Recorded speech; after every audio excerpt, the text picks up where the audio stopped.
Carolyn Dube here with this month's colorful jelly print party.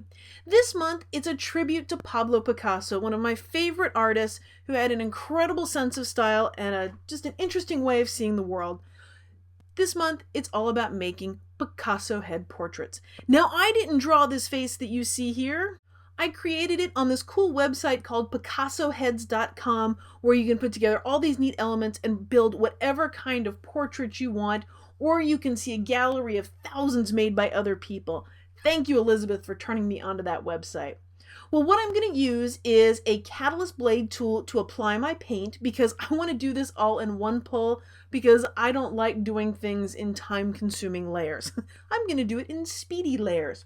One of the nice things about the tool is I can spread it on like a spatula and get very wide, fat areas, big areas of color quickly.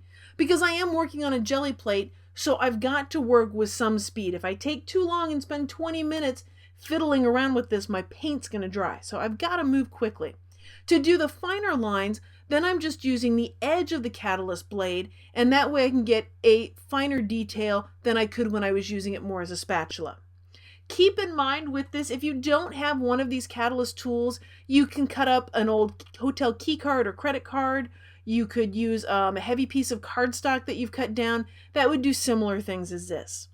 Well, now for the eyes, I decided I want blue eyes, and the blue is really bold, and so I'm going to try and stay on the lines as best I can, but I see the lines as just guides. Adding all this color at once allows me to get the finished print in just one pull. I'm addicted to one-pull prints and am sharing all new techniques in my latest workshop, One Pull Wonders. This 5-week video workshop shows you how to get loads of color and pattern in just one pull, and it's all downloadable. Registration is open now, and the early bird discount is good until class begins on September 15th. You can find all the details over on my blog at acolorfuljourney.com. I had to laugh when I was making this portrait, by the way, that the nose gave me trouble. When I'm drawing, painting, whatever it is I'm doing, noses seem to give me such trouble. But luckily with the jelly plate, all I have to do is grab a Q-tip and I can do cosmetic surgery right on this crazy portrait. Well, I need some more color on this because I just don't have enough color happening.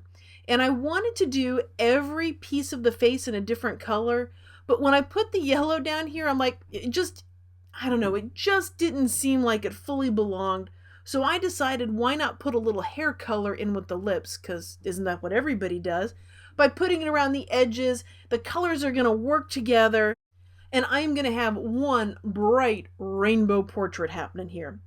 Now, paint does dry when it's on the jelly plate, so I've got to move quickly, so I've got to quit messing with her lips and get the paper out so I can grab this print before my paint dries.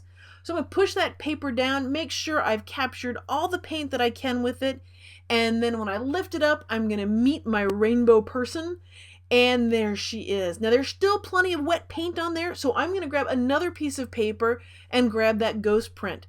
I don't know if it's going to be as bright as the first one or not, so fingers crossed, let's see what we get here. I'm rubbing it down just to make sure I've got every speck of paint possible. And wow, there was lots and lots of paint left for that ghost on that one. I feel like I have to warn you though, this is extremely addictive, both making the Picasso heads over at PicassoHead.com and then making them on the jelly plate. Be sure to stop over at my blog at acolorfuljourney.com, where I've got the post that goes with this, links to everything mentioned, as well as things showing you how to print out the Picasso head if you're having any trouble with that. If you're still here, this means you've probably enjoyed this video, and if you'd like to see more of my videos, I'd love it if you subscribe to my YouTube channel. And of course, if you have friends that you think would enjoy this video, I'd love it if you shared it with them. Thank you for being a part of this colorful journey.